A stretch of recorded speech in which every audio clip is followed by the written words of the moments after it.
Okay, we'll get started here.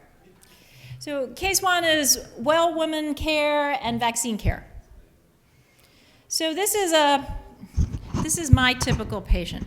She's 45 and she's single and unmarried and she's here for a well care. At her last visit, it was 2 years ago, and I'm the only physician that she sees. Her pap smear was 5 years ago and normal, and her periods are regular, uncomplicated, a little closer together, normal for somebody who's 45. She says everything's going great, and she has met the man of her dreams, and their wedding is planned for 9 months from now. She is not planning sexual activity until after marriage, and she lets you know that she has never been sexually active and is virginal, but her fiance is divorced for 2 years, and his wife ran off with another man. And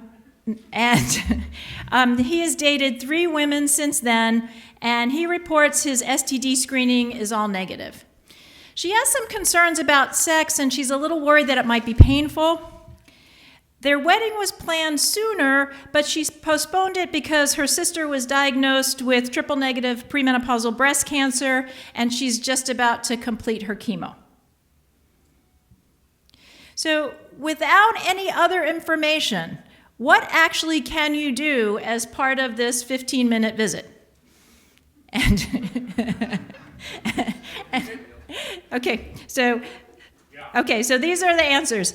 Age-appropriate screening, PAP, mammo immunizations. Talk to her about her sexual function concerns and her virginal status. Give her all our options for contraception because she's still menstruating, or do everything.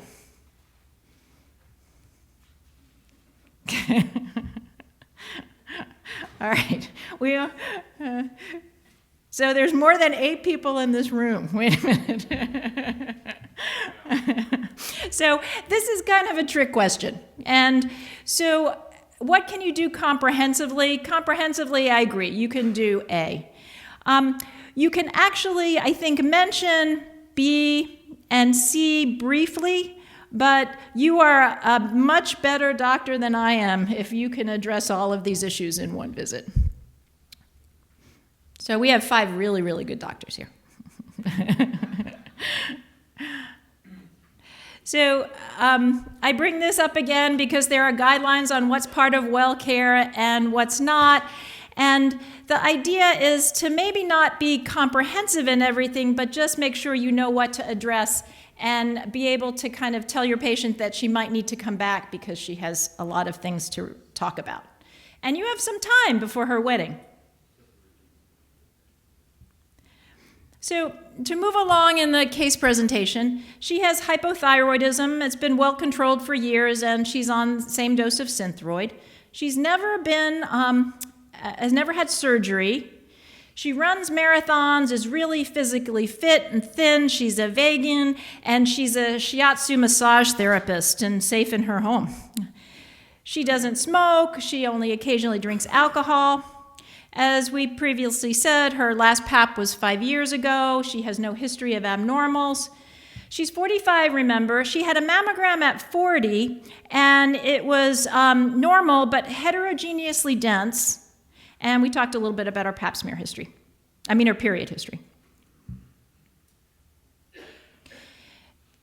She takes her Synthroid, a multivitamin, and vitamin D. She has no other concerns except for the things that she mentioned to you. So when you're looking at her family history, you now know that her sister has premenopausal breast cancer. She says her mom was diagnosed with breast cancer at 65. She's still alive and doing well. And her grandmother, her maternal grandmother, died of some type of cancer. It was a female cancer, and nobody even remembers what it was. So she's thin and fit. Her thyroid is normal.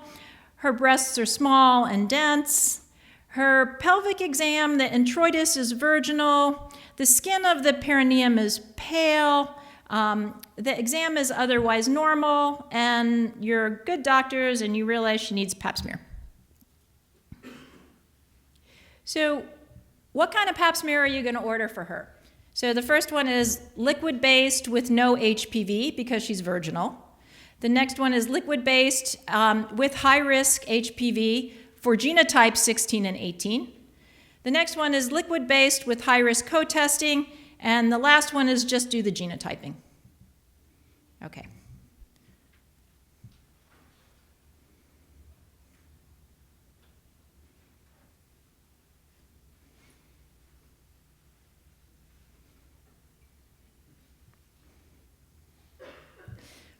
So if we follow the ASCCP guidelines, the question says preferred. But you could do, we'll let people finish. So I would say the most correct answer is probably C, but you could pick A too. If you picked A with no HPV subtyping, it's not because she's virginal, it's because that's a reasonable guideline to pick, but you'd repeat the PAP in 3 years if it was normal. You pick C if you wanted to do, if it was normal and negative, you could repeat it again in 5 years. The genotype testing in question D really only comes into play if you're going to do HPV only as an initial screen, because that testing does specifically genotype into the 16, 18, and the other subtypes. And then, okay, so, and B, a liquid-based pap smear, if you're going to do liquid-based pap, it doesn't automatically genotype, it just screens for all the viral subtypes. So that's why answer B is not correct. Okay, so here are some of the ASCCP mammogram recommendations and pap smear recommendations here. And if you want to look up the answers, you can look at these and kind of review. So what did I put this on here for? I put this on here just so that you could have guidelines in the use of HPV DNA testing in women over 30. And these are just kind of like the normal guideline algorithm. So this patient would fall into the negative cytology. The chance of her being HPV positive is very low, and she would go down this category. I will say I have had a virginal patient with lifelong normal pap smears, and her most recent, she's a postmenopausal woman, like 52-ish, and her most recent pap was normal with positive HPV. And I called the lab and I talked to the cytologist, and they said it very well could be a false positive. Very unlikely, but possible. And they recommended in this patient that I bring her back in a month to 6 weeks and repeat the HPV portion of the screen, and it was negative. So it was truly a false positive screen. Okay, so now we've kind of gone through her pap smear, and now we're going to order her mammogram. And you're at Duke University, and we have all kinds of mammogram technology available. And so you want to order an MRI because you think she's high risk. Do you order a 2D mammogram? Do you order a 3D tomosynthesis because her breast tissue is dense? Do you refer her to a genetics counselor because you're kind of worried about that family history? Okay, here are your answers.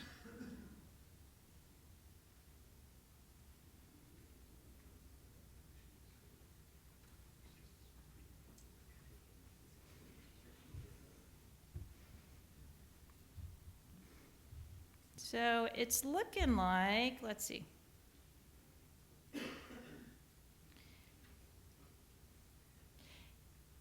It looks like most people,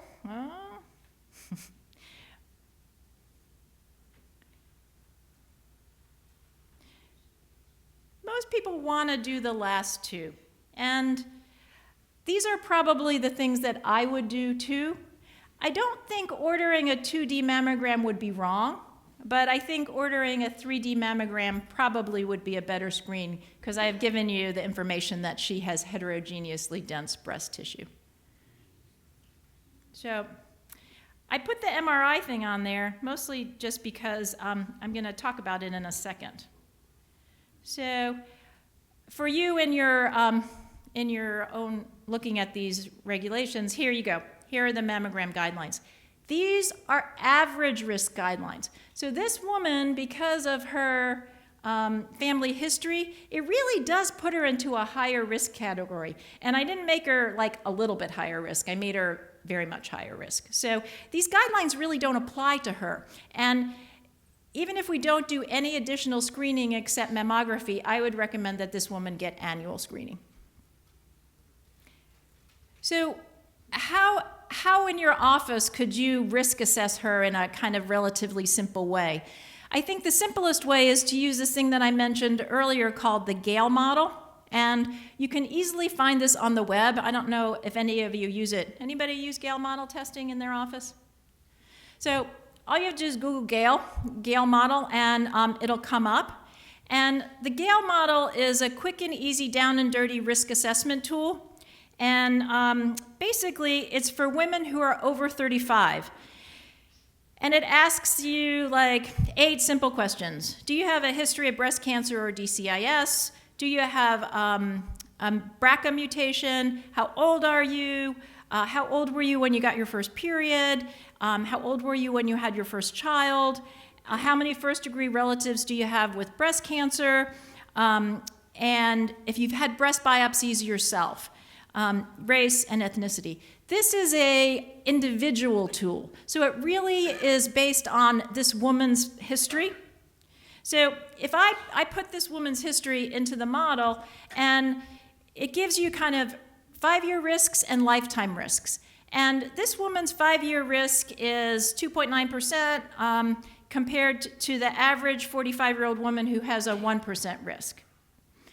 The more, I think, important criteria, especially if you're going to think about screening, is her lifetime risk. So in this woman, her lifetime risk over here is 30%. And anybody who has a greater than 20% lifetime risk of breast cancer meets the criteria for high-risk screening. And high-risk screening would include a breast MRI in addition to a mammogram. If you're going to do this kind of thing and you're going to order MRI screening, be ready to have insurance companies call you to pre-certify the MRIs. It takes time and it's kind of a little bit annoying, but in my practice, high-risk women, I alternate MRI and mammogram screening every 6 months. I see a lot of BRCA 1 and 2 carriers in my practice too, so my office is used to doing this kind of thing. What's the threshold for the MRI? So the MRI is if you have a greater than 20% lifetime risk. There are certain carriers that won't pay for it unless your lifetime risk is greater than 25%. So I can't remember if so I just put a picture of a breast MRI on here. And you can see that this is an uber super sensitive screening test, and it's going to pull out everything, and it's going to show everything. That being said, it's very, very sensitive, but it's not very specific, so be ready for false positives. And the woman's risk has to be high enough to warrant that. The nice thing about breast MRI screening is it doesn't give you any radiation, that you do it with gadolinium, so you would order it with and without contrast. Okay, so my other point on, what was I going to say about high-risk screening?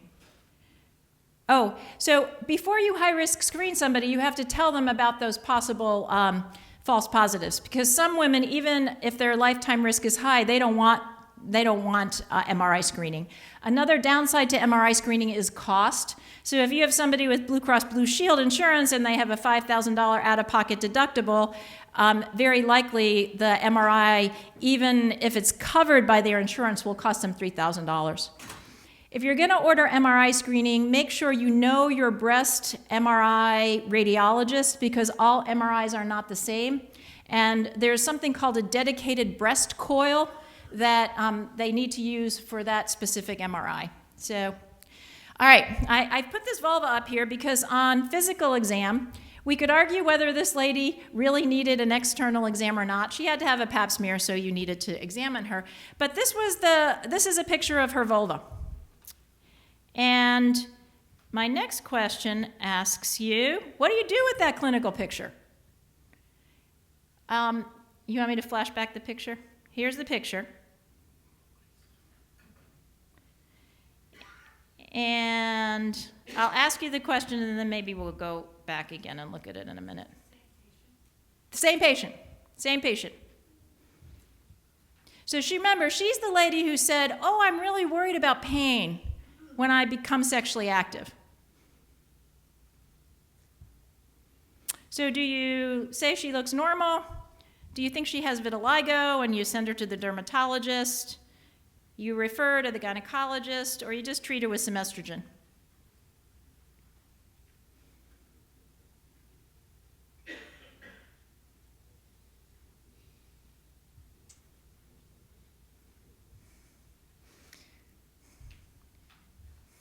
Okay. People are changing their minds. So, Dylan, can I go back to the picture again? Okay. So I'm going to go through some things on this picture, and then we'll go back to the answer. So what you see here is loss of architecture of the entire vulvar tissue. You can't really see the labia minora delineated from the labia majora. Here's the clitoris right here, but the clitoral hood is kind of like stuck in the middle too. So you have loss of normal architecture. You have whitening all around here and all around here. And this is a picture of lichen sclerosis. And oftentimes lichen sclerosis, people don't complain that they have it. The most common symptom is vulvar itching. So if this woman isn't sexually active and the introitus is kind of small and narrow here too, she may not be really bothered by this. But if she's going to become sexually active, this may become more of a problem. So in looking at the questions here, if this woman was 60, maybe estrogen might have been worth it to treat her with, but the loss of color, the whitening, and the loss of architecture, sometimes you also see fissuring or cracking, would make me worry more of lichen sclerosis. And the way to diagnose lichen sclerosis is you can either diagnose it clinically or you can send them for a biopsy. I usually like to have a biopsy-proven diagnosis because the treatment is high-potency steroids. I would have referred to a gynecologist with this patient. Okay. All right, wait. Okay, so if we look at her immunization history, she's virginal and she brings up, this is the same lady, this 45-year-old lady who's going to get married. She wants to talk to you about the HPV vaccine. And she says, my partner says he's been STD screened, so I'm my fiance. I'm not really that worried, but what do you think I should do? Should I get this vaccine? And yes, give it to her, and her insurance will cover it. The ASCCP doesn't recommend it in this age group, or you can discuss the risks and benefits as she's virginal and tell her she could pay for it out of pocket.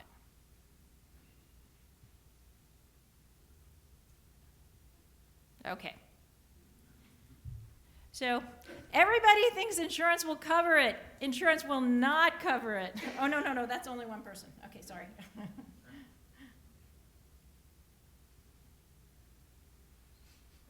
But they didn't change their mind. Thank you. But maybe you misread the question.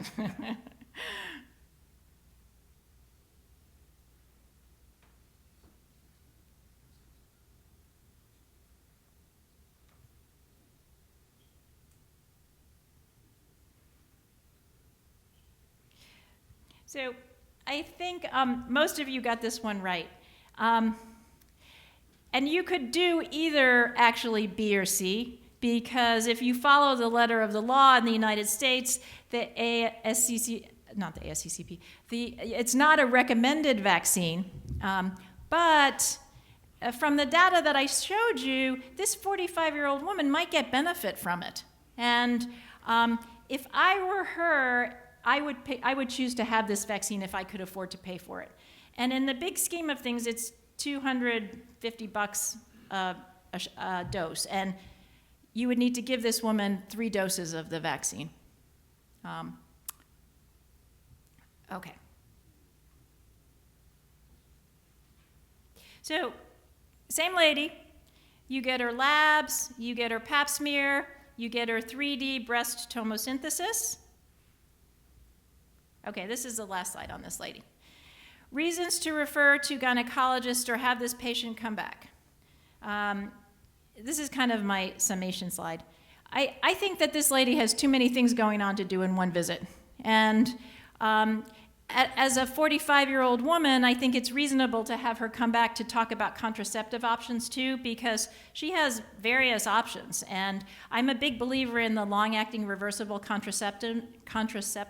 So in this woman who has a super strong family history of breast cancer, she would be a good candidate to think about an IUD in, because there's a non-hormone-containing IUD called ParaGard that she might like to use. So her sexual concerns are actually very valid, especially given the physical exam findings. So referral to gynecology and treatment of lichen sclerosus would probably be very beneficial to her, especially before she gets married. And then lichen sclerosus also puts this person at a slightly higher risk for vulvar cancers down the road. So another reason why I think she needs to be examined and followed regularly. Okay. So that was case 1. Case 2 is a 53-year-old woman who again comes in for well care. She hasn't had any children. She has a successful history of a kidney transplant in 2004, so about 12 or so years ago, 13 years ago. And she gets really good care by her transplant team and sees them every 6 months. She's postmenopausal at 53, and she denies any vaginal bleeding issues.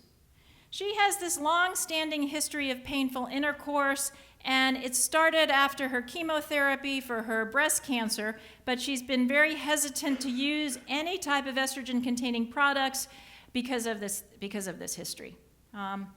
So her past history is for IgA nephropathy, resulting in her kidney failure and her transplant. And her transplant was a living donor transplant. Her breast cancer was kind of run-of-the-mill, ER/PR positive, HER2 negative. It was a stage 2, and she was treated with neoadjuvant chemotherapy, which means she got her chemotherapy before her surgery, and then she had bilateral mastectomy and reconstruction. She continues on tamoxifen. She was unable to tolerate the aromatase inhibitor therapy, and she's on tamoxifen. Her surgical history, just remarkable for her kidney transplant and her breast surgery. Her family history is completely unremarkable. This poor lady got all the bad genes. As we said, her last period was several years ago. She has a history of uterine fibroids. She's sexually active with her husband, has pain as noted. Her pap smear is up to date, normal and negative. She doesn't smoke. She exercises regularly. This is really one of my patients. I liked her because she's a belly dancer. Her medications are things that you guys are probably more familiar with than me. She takes Imuran. I'm not supposed to say that. She takes azathioprine. She takes tacrolimus or Prograf, and tamoxifen, multivitamins, and calcium. She lives with her husband. She's an accountant. She's safe. Violence and safety in the home is a big thing in OBGYN now. So we know that she's a transplant recipient, so we want to make sure she's up to date on her vaccines, and she's all up to date on her vaccines, her Tdap, her flu, her Pneumovax. She had her colonoscopy 3 years ago at age 50, and they said she's good for 10 years. She's at a bone density study because in our breast cancer follow-up clinic, everybody gets bone density studies, and it was normal. So the question is, because I kind of didn't really cover this very well in my talk, so here's why I put it in here. How often to PAP someone who's immune compromised? So she's immune compromised. We could say she was HIV positive, and the answers are: follow the guidelines on high-risk women, PAP her annually with HPV, PAP her every 6 months, or no specific guidelines exist. Okay. So those are your answers.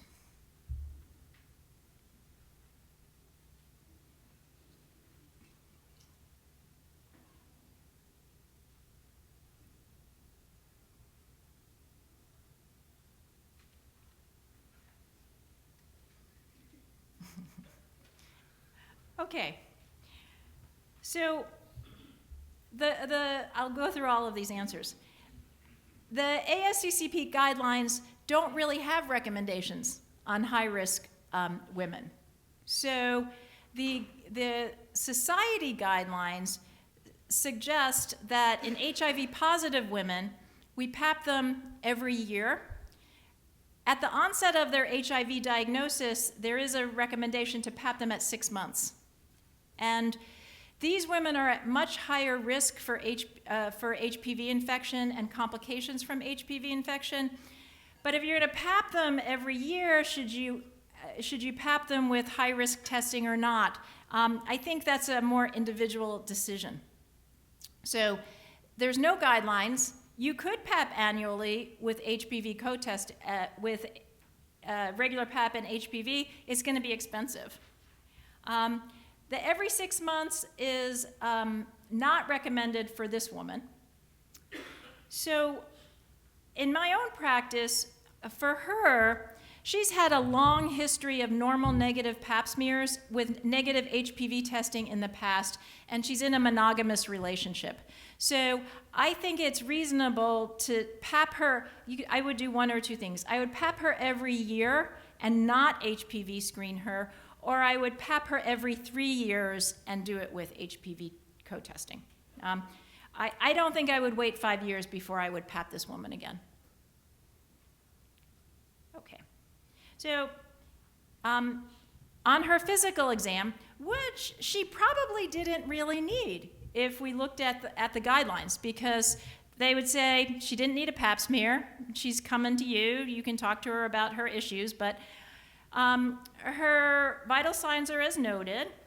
She's got a well-healed scar on her belly, consistent with her transplant. Her vulvar tissues are a little bit atrophic, but not anything that you wouldn't expect to see. Good delineation between the labia minora and the majora. The clitoral hood is free.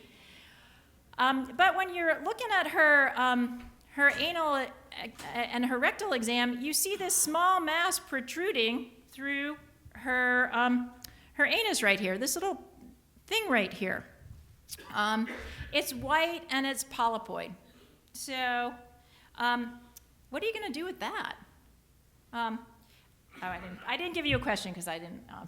That wasn't part of my talk. But I put this up here to show that this might be a reason why you should look at somebody's vulva. And this is most likely a papilloma.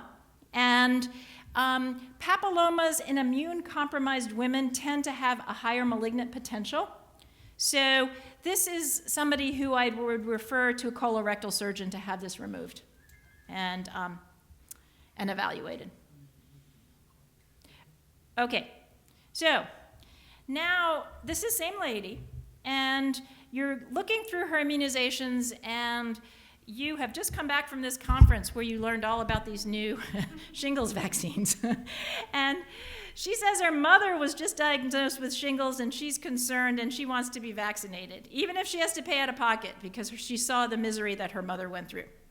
So the questions are, is she a candidate for Zostavax? And you would give her that. She's a candidate for both Zostavax and Shingrex. She's a candidate only for Shingrex, or she's a candidate for neither vaccination. Okay.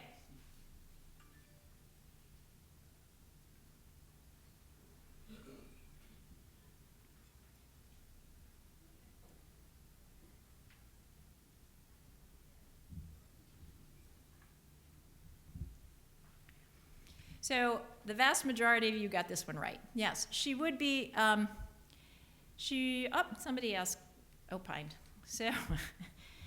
So she definitely is not a candidate for Zostavax because she's on immunosuppressive long-term therapy. And Zostavax is a live attenuated vaccine. So that kind of says A and B are both wrong. She is a candidate for Shingrex because it is a recombinant vaccine, and she'd be a great candidate for this vaccine. The only reason she would be a candidate for neither vaccine might be age, but as you recall, the Shingrex has been FDA approved and ACIP approved for people over 50. So she's a candidate for that vaccine. So just to review contraindications to Zostavax, not that this is going to be that important for you to remember because it's probably going to go away, but allergy to some part of the vaccine, immune-compromised people or transplant recipients cannot receive this vaccine, HIV-positive people with certain CD4 counts, and high-dose steroids, etc. Okay, so contraindications to Shingrex are really not a lot at all. Components to the vaccine. I don't think I told you that the vaccine is supplied in a lipified recombinant, as a vial of liphophilized recombinant varicella virus surface glycoprotein E antigen. And it's reconstituted with a vial of AS01B adjuvant suspension. I don't necessarily know if anybody's going to know if they're allergic to AS01B adjuvant suspension until they've gotten a dose of the vaccine. But importantly, it doesn't contain any preservatives. So it's a preservative-free vaccine. Okay, so if this patient was 25 instead of 53 with the same transplant history, would she be a candidate for the Gardasil 9 vaccine? So A is yes and B is no.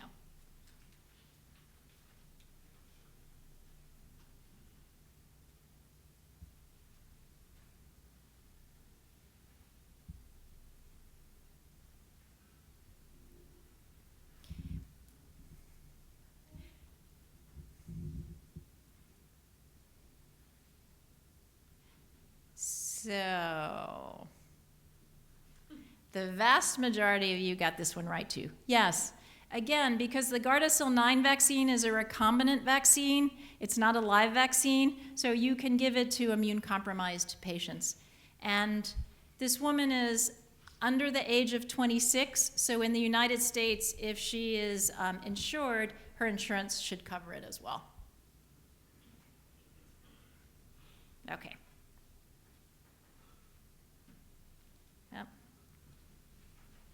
Okay, this is my last case, and I may finish a bit early, so if I do and you have questions, we can talk.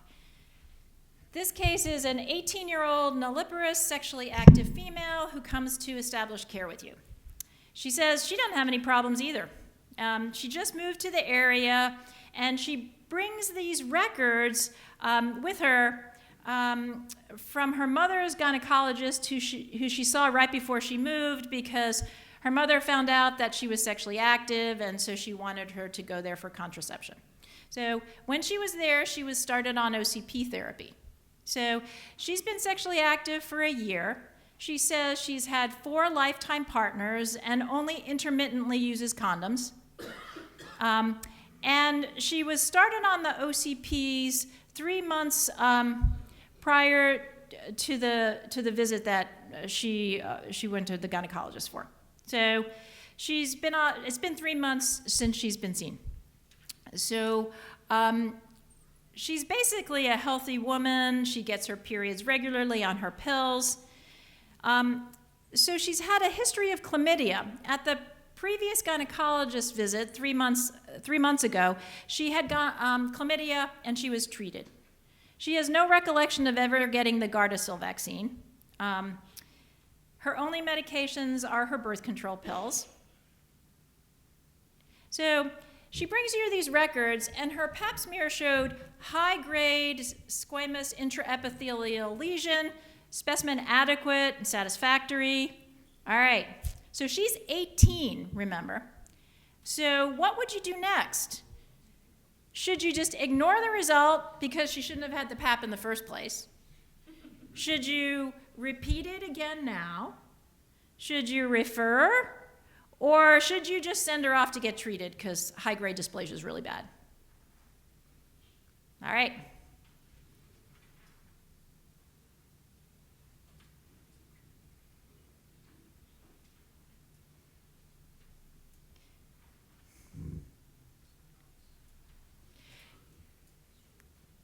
So for those of you that were here this morning, you listened to me.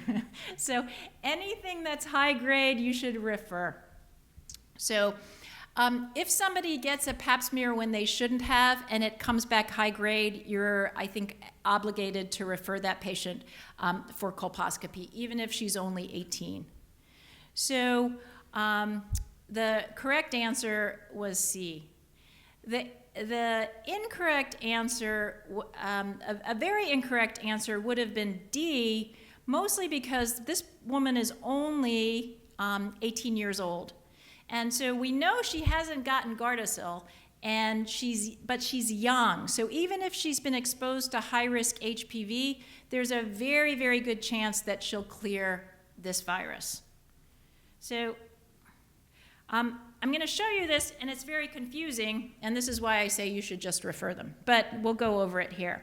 So in these young women, the 21 to 24-year-old age group, somebody sent me a question earlier that Dylan asked me to answer about this false positive colposcope, false positive results in a young woman with and should you leap those people? And the definitive answer is no. You try everything in your power to not do any type of ablative or destructive procedures in young women who have not yet had children. What does LEAP stand for? LEAP is loop electrosurgical excisional procedure. So it's kind of like the modern cone biopsy. Some of you may remember cones, where you actually use this little instrument that takes a piece out of the cervix. You can do it in your office because it uses cautery as well as electricity to burn and cut, so bleeding risks are lower. So you remove a piece of the cervix. So in this schematic here, in young women with high-grade dysplasia, they should get a colposcope or a colposcopy, which just means looking at the cervix with a big microscope. Biopsying from colposcopy really isn't it could cause harm in the sense that it would be pain, but you're not going to affect that woman's long-term fertility with colposcopic biopsies. So if this woman is young and she has no high-grade dysplasia, then you basically colposcope her and pap her at 6-month intervals for 2 years. So even if she has high-grade dysplasia, you got to wait a long time before you do anything with it if they're young. So if I were a primary care provider, I would not want the responsibility for this. I would refer this out and have a gynecologist follow this algorithm. So even with high-grade lesions in very young women, unless they persist for more than 2 years, you just keep following them. So if it persists for more than 2 years, then you could consider treatment, which would be a LEAP. So right here it says, immediate loop electrosurgical excisional procedure is unacceptable. In the older age group, if you get a high-grade abnormal pap smear, there's a see and treat protocol that you can do. And if the woman has had all the children she wants to have, if you take a piece off her cervix because she doesn't have to come back for another procedure, that's not necessarily a wrong thing to do. But in somebody who's very young and who's not had children yet, it would be a wrong thing to do. Okay. So So management of young women with high-grade dysplasia in special circumstances. Again, this is kind of part of that same complicated algorithm that basically says if they have high grade, watch them at 6-month intervals for 12 months and then repeat the pap smear. And it kind of goes through the same algorithm that we just went through, so I won't make you do it. So her social history. She lives with her parents. She's in her last year of high school. She's safe in her home. She secretly smokes half a pack a day. She doesn't drink alcohol. She says she doesn't use drugs. She walks, and all her vital signs are normal. She's not overweight. So she's sitting in your office. You've decided that you're going to refer her to your gynecologist for a colposcopy, and the next part of your treatment plan, because she says she's about to run out of her birth control pills, so she wants you to refill her pills. The next plan is you're going to do a pelvic exam and you're going to repeat her chlamydia culture. You're going to just repeat her chlamydia culture from a urine and a vaginal swab. You're not going to do an exam and you're not going to do any chlamydia testing on her because she was treated by the previous gynecologist 3 months ago. Or you can do an assortment of these things. All right.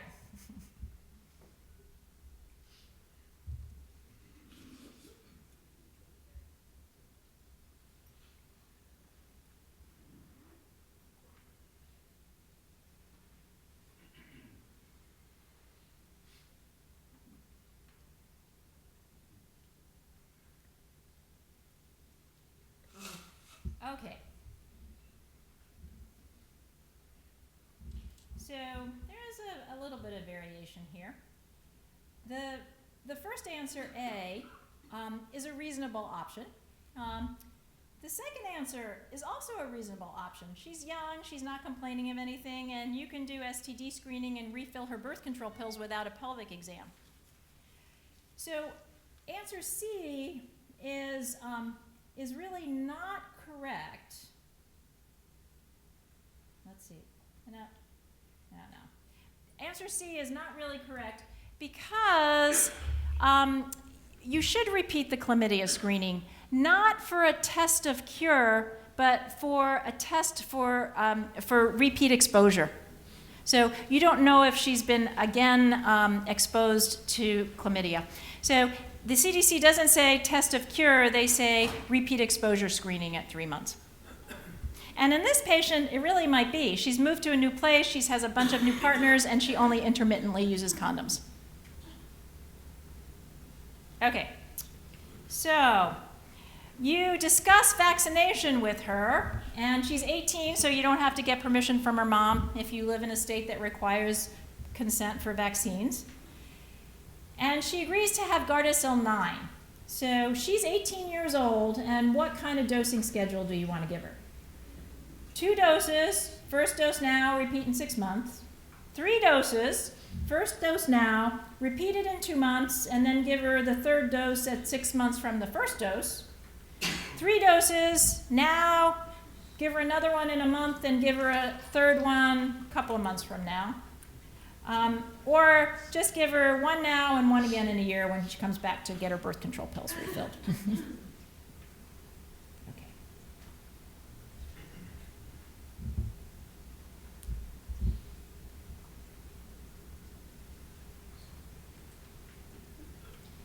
So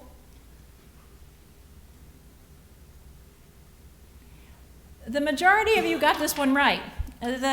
She would be in the 3 vaccine series because she's over 15 years old.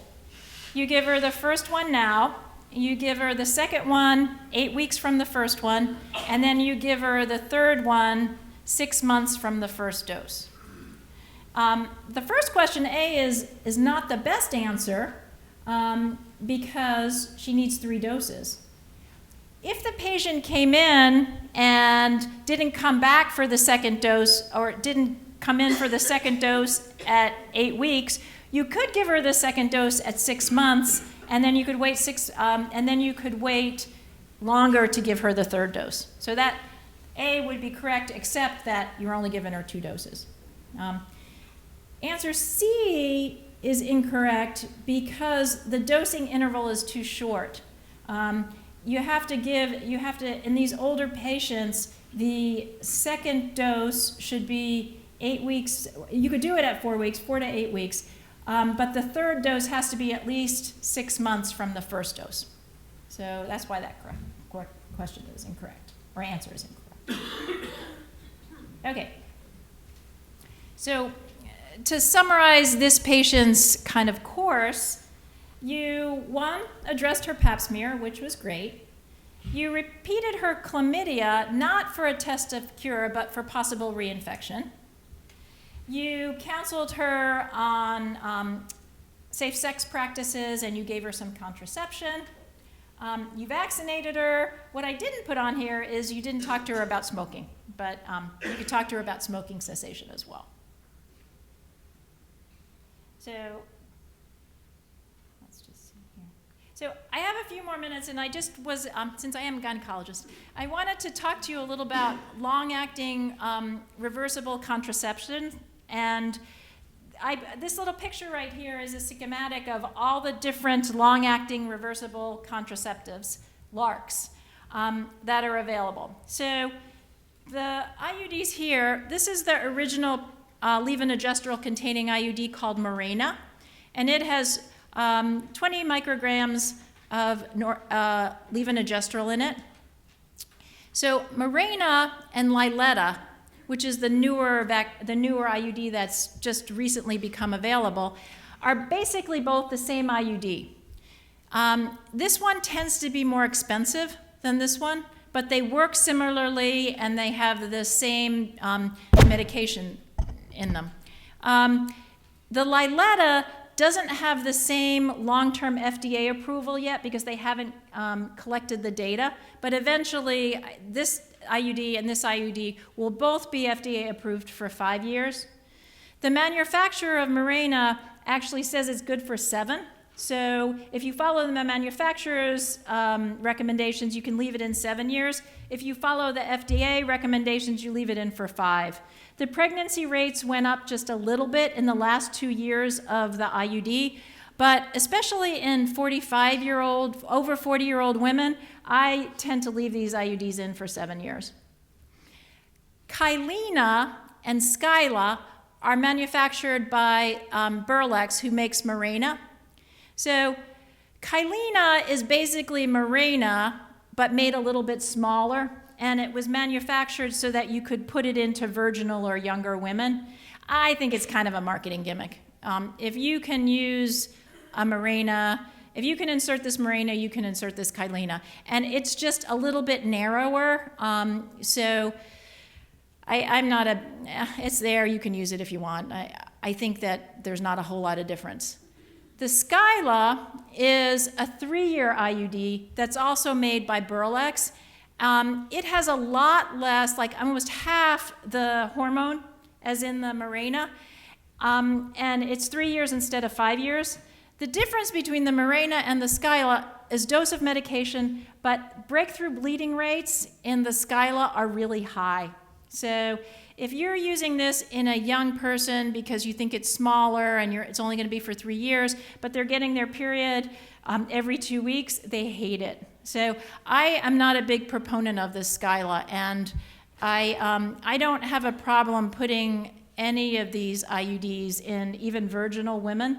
You just have to be experienced. So those are IUDs. This hormone-containing IUDs. This is a ParaGard, which is a copper-containing IUD. So this is the only IUD available in the United States that has no hormone in it, and it's good for 10 years. Initially, it'll make periods a little bit more heavy and crampy. And the majority of these, the Mirena, the Liletta, will actually make periods much lighter and scanter. The only other one I'll tell you about is Nexplanon. I'm not sure if anybody uses that. It's actually very, very easy to insert. And it's some of you may remember Norplant, the 5-rod Norplant. Nexplanon is progesterone in one rod. It's good for 3 years, and it's inserted in between the biceps and triceps muscle of the upper arm. Bleeding profiles in the studies from the manufacturer, it tends to make periods overall a little bit more heavy, but really hard to predict what kind of bleeding the woman's going to have. Tended to make people gain a little bit of weight, too, over time, similar to like Depo-Provera. But you don't have to come back and get injections again and again. You just put it in, and it's good for 3 years. So this is a table just on those different IUDs. Okay, that's the end, and I'm happy to take any questions if anybody has any. We're a little bit ahead of schedule.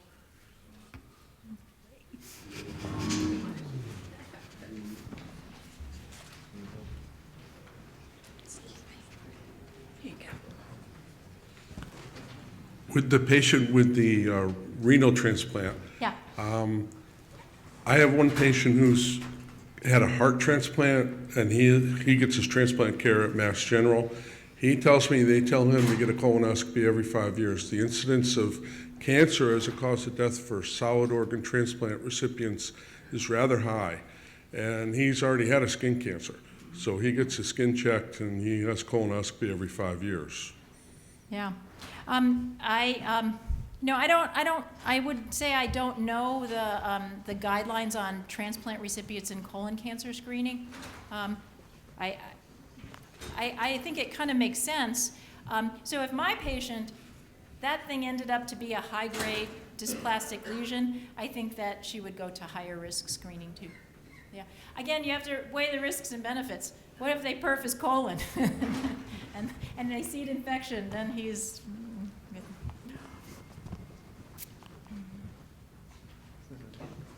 So on the patient that you gave, the 18-year-old, you put her on birth control pills even though she was smoking. So can you just comment on when it's okay and when it's not okay to put smokers on birth control? So the guideline on smoking and birth control pills is age 35. Anybody over 35 who still smokes, they should be taken off their birth control pills. In general, you would work on smoking cessation in all patients, and you might even be able to use it as a tool to kind of help them try to quit smoking, but the cutoff age is 35. Yes? Difference in picking up gonorrhea, chlamydia from a urine specimen versus from the cervical os with a swab? I think the tests are so super sensitive now that there's not that much difference. So you could do vaginal self-swab, you can do urine, or you can do in the cervix. I was just wondering if you could speak to, since we're with the new blood pressure guidelines, with lowering kind of normal down to 130/80, where you feel like blood pressures are too high for OCPs. Yeah, so that's a really tricky point for me, especially in that perimenopausal age group. So, that there's just a whole new bunch of data that came out of that San Antonio breast meeting that says that OCPs may actually increase breast cancer risks in younger women as well, which kind of makes sense if you look at the breast cancer data, but I don't think we really looked at it. So in general, I look at other risk factors besides just the blood pressure. So if somebody's obese, they have a blood pressure of 130/95, and they're not exercising, and they're 45, I would be worried about that person. So I think you have to look at the whole picture. And if you use a low estrogen containing PCP. So, I don't really know if I buy that. Okay. So yeah, because your birth control pills, when birth control pills first came out, they were 80 microgram pills. The pills now range from like 20 micrograms to 35 micrograms. So it sounds like a lot, but the absolute difference in the estradiol dose, the ethinyl estradiol dose, is really, really low. That's not to say that they might not have symptoms on one pill as another in terms of breast discomfort, tenderness, but I don't think I think it's kind of more marketing. Is there any age that you consider too young to start girls on birth control pills with dysmenorrhea and menorrhagia? So I think my response to that would be bone, the epiphyseal plate closure. So in newly menarchal girls whose cycles aren't regular yet, it's really common for them to have irregular periods. And in young girls with crazy heavy bleeding, I think you have to look at von Willebrand's. That's oftentimes overlooked in very young girls with heavy bleeding. But just painful periods, I would wait at least, or try to wait 12 to 18 months after their cycles start to give their epiphyses time to mature. You worry about premature epiphyseal closure. Don't you think there is kind of a dichotomy in that now you say HPV testing could be the only test started at 24, and yet we know that many young people are starting sexual intercourse much younger? So I would say if those women actually were vaccinated and they got vaccinated at age 9 to 11, even if they started sexual activity at age 14, their chances, I guess the question really is, what are we trying to prevent? And we're trying to prevent cervical cancer. And if we know the causative agent for cancer are those viruses, if you're vaccinated against those viruses, you're actually decreasing the risk of cancer. So in gynecology, we're trying to get away from the fact that, oh, I've figured out this patient has low-grade dysplasia. I'm such a good doctor because I've diagnosed this low-grade dysplasia. Well, the idea that cervical cancer is a continuum from low-grade dysplasia to high-grade dysplasia has really been refuted. So we kind of don't care about those low-grade dysplasias anymore. The more important risk factor is persistent HPV infection. So I would say no.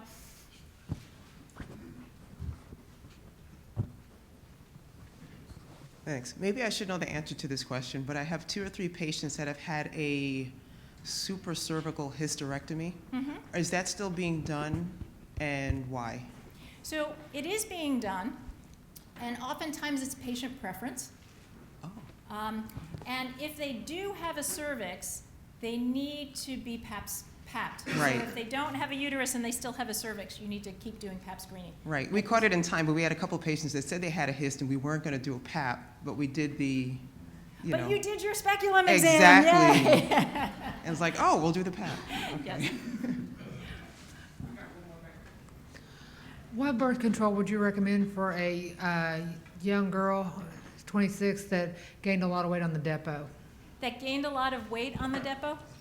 Yeah, she's 4'11" and she gained like 40 pounds. Yeah, so I would recommend one of the, if you wanted to say condoms, you could say condoms, but I'm a big proponent of the long-acting reversible contraceptives, and I would probably recommend a Mirena. The dose of hormone in the Mirena is so low compared to the systemic dose of the depot that I wouldn't be so worried about weight gain. Can we do one more? We have one more over there. Hi, can you make a comment on pelvic exams or screening in women who are post-total hysterectomy? So I think that that's the category of women who really, if you're going to look at people who don't need pelvic exam screening, that's the category of women who I think are probably those that need it the least. The only reason to think about doing a routine annual exam in those women are to look for things like relaxation of their bladder, strength of their pelvic floor muscles. Should you think about teaching them about Kegel exercises, skin conditions like lichen sclerosis, like I showed you. But if they're totally asymptomatic and not complaining, I think you would not be remiss in not doing an exam. The data for ovarian cancer screening, if the woman still had ovaries, the data for ovarian cancer screening is terrible. So we're really bad at picking up ovarian cancers by pelvic exam.